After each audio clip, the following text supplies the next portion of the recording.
Sir welcome to ప్రజా చైతన్యం sir. నమస్తే అండి. సార్ నిన్న మాజీ ముఖ్యమంత్రి జగన్మోహన్ రెడ్డి గారు ఉత్తరాంధ్ర వైసీపీ లీడర్లు కలిసి మాట్లాడినట్టు చూసాం సార్ మనం ఛానల్స్ దాంట్లో కూడా. ఆయన మాట్లాడిన విధానం చూస్తే కనుక ఆయనలో ఉన్న కాన్ఫిడెన్స్ మళ్ళీ బయట అందరికీ ఇయ్యాలని చూసినట్టు అనిపిస్తుంది సార్. దాన్ని ఎట్లా చూడొచ్చు? నిన్న ఉత్తరాంధ్ర ప్రాంతం అనే దానికన్నా విశాఖ జిల్లా సంబంధించిన స్థానిక సంస్థల ఎమ్మెల్సీ ఎన్నికల నేపథ్యంలో బొత్స సత్యనారాయణ గారిని అభ్యర్థిని పెట్టడం, ఆ తర్వాత వరుసగా ఎంపీటీసీలు, జెడ్పీటీసీలు, అదేవిధంగా కార్పొరేటర్లు, మున్సిపల్ వార్డు మెంబర్లు వీళ్ళు ఓటర్లుగా ఉంటారు. వీళ్ళందరితో నేరుగా జగన్మోహన్ రెడ్డి గారు కలిసే ప్రయత్నం చేస్తున్నారు. వాళ్ళని మాట్లాడి వాళ్ళకి కాన్ఫిడెన్స్ ఇస్తున్నారు. నిజానికి విశాఖపట్నం స్థానిక సంస్థల ఎన్నికల్లో వైఎస్ఆర్ కాంగ్రెస్ పార్టీ చాలా సులభంగా గెలవాలి. ఎందుకంటే ఇది ప్రజలతో జరిగే ఎన్నికలు కాదు, ప్రజాప్రతినిధులతో జరిగే ఎన్నికలు. కాబట్టి ఆటోమేటిక్గా 800 పైచీలకు ఓట్లు ఉన్నటువంటి ఈ జిల్లా స్థానిక సంస్థల ఎన్నికల్లో దాదాపు 600 చిల్లర వైసీపీకి ఉన్నాయి, 200 చిల్లర కూటమికి ఉన్నాయి. ఆ రకంగా దాదాపు కనీసం 400 ఓట్ల మెజారిటీతో వైసీపీ గెలవాలి. భారీ మెజారిటీతో గెలిచే అంత సంఖ్య వాళ్ళకు ఉంది. కానీ మారిన పరిస్థితులు, అధికారం లేకపోవడం, ప్రతిపక్ష వ్యవహార శైలి ఇవన్నింటిని దృష్టిలో పెట్టుకొని టైట్గా మారే పరిస్థితి ఉంది. ఏమైనా జరగచ్చు. కానీ ఈ మొత్తం ఎన్నికల్లో జగన్మోహన్ రెడ్డి గారు ద్విముఖ వ్యూహంతో వెళ్తున్నాడు. First of all Botsa Satyanarayana గారి ఎంపికే మంచి డెసిషన్. ఎందుకంటే అధికార పార్టీ ప్రెజర్ చేస్తుంది కాబట్టి ఒక బలమైన నాయకుడు రంగంలో ఉంటే ఆ ప్రెజర్ని ఎదుర్కోవడానికి ఆ ప్రతిపక్షం కూడా కొంత సీనియర్ లీడర్తో ఎదుర్కోవడానికి కొంత సంశయం ఇస్తుంది.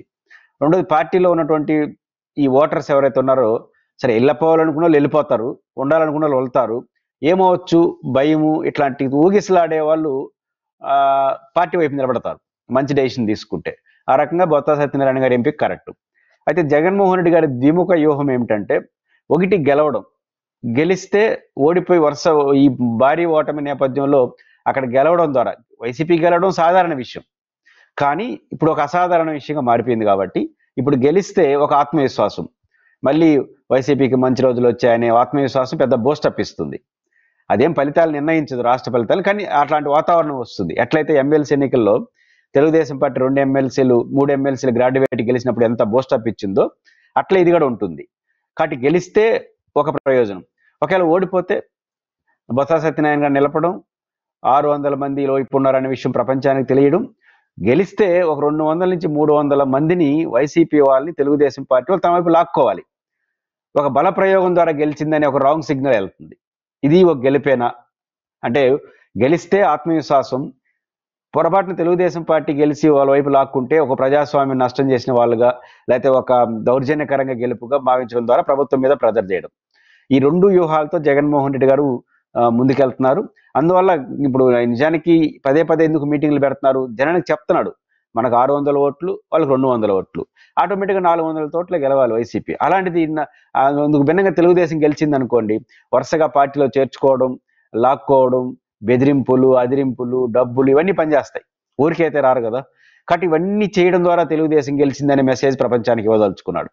ఆ రకంగా జగన్మోహన్ రెడ్డి గారి దిమోహులు గెలిస్తే ఓడితే ఏది జరిగినా కూడా రాజకీయంగా అప్పర్ హ్యాండ్ తీసుకోవాలన్న వ్యూహంతో జగన్మోహన్ రెడ్డి వెళ్తున్నారు. ఇది ఖచ్చితంగా మంచి ప్రయోజనాలు ఇస్తాయి. కాకపోతే జగన్మోహన్ రెడ్డి గారు ఈ సమావేశంలో చేసిన వ్యాఖ్యలు చూసినప్పుడు, లేదా ఆ సమావేశం నిర్వహిస్తున్న తీరు చూసినప్పుడు, జగన్మోహన్ రెడ్డి గారు ఆ వస్తున్న వాళ్ళకి ఒక కాన్ఫిడెన్స్ ఇవ్వడం కోసం, వారికి ఒక మెసేజ్ ఇవ్వడం కోసం జగన్ గారి ఈ సమావేశాలు ఉపయోగించుకుంటున్నాడు. కానీ జగన్మోహన్ రెడ్డి గారికి ఈ సమావేశాల నిర్వహణలో తను ఒక మెసేజ్ తీసుకోవాలి. అది చాలా ఇంపార్టెంట్. ఆ మెసేజ్ ఏంటంటే, ఆయన ఏమి నమ్ముతున్నాడు, నేరుగా నేను ఎంపీటీసీలతో జెడ్పీటీసీల స్థాయి అంటే ఒక రకంగా వీళ్ళు కేడరే. ఎంపీటీసీ జెడ్పీటీసీ అన్న ఒక లీడర్ స్థాయిలో ఉంటాడు. కార్పొరేటరు ఎంపీటీసీలు అనే వాళ్ళు లోకల్ లీడర్స్, అంటే దాదాపు కేడర్ లాంటి వాళ్ళు, చాలా కీలకమైన వ్యక్తులు. ఈ కేడర్కి జగన్మోహన్ రెడ్డి గారు దూరం అయ్యాడు ఇంతకాలం.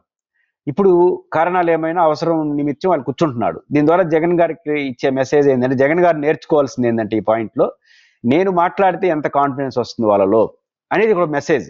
నిన్న చూసాం కదా, విశాఖలో ఏకపక్షంగా జరుగుతుంది అనుకున్నటువంటి ఈ స్టాండింగ్లో ఘర్షణ మీన్స్ ఎదురొడ్డానికి నిలబడ్డా ఈ కాన్ఫిడెన్సే జగన్ గారు నేరుగా మాట్లాడడం వల్ల. దీని ద్వారా జగన్ గారు వాళ్ళకి కాన్ఫిడెన్స్ ఇచ్చాడు, తన మెసేజ్ తీసుకోవాలి. అదేంటంటే, నేను నేరుగా కింది స్థాయికి వెళ్తే ఎలాంటి కాన్ఫిడెన్స్ వస్తుంది? ఇన్ని రోజులు ఇదే కదా మనం మిస్ చేశాము.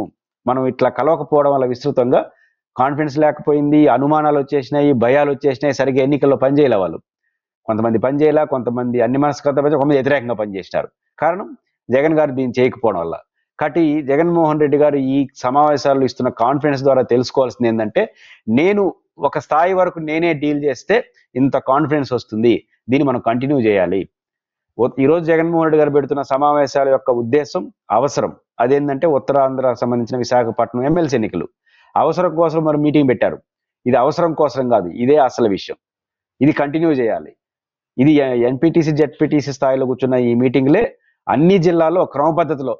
ఇప్పుడు ఉదాహరణకి ఈరోజు తాడేపల్లిలో ఆయన క్యాంప్ ఆఫీస్ ముందు లేదా పార్టీ ఆఫీస్ ముందు బాగా రష్ పెరుగుతా ఉంది, చాలా మంది ఒక రోజు 1000 మంది కూడా వచ్చేస్తున్నారు అంటున్నారు.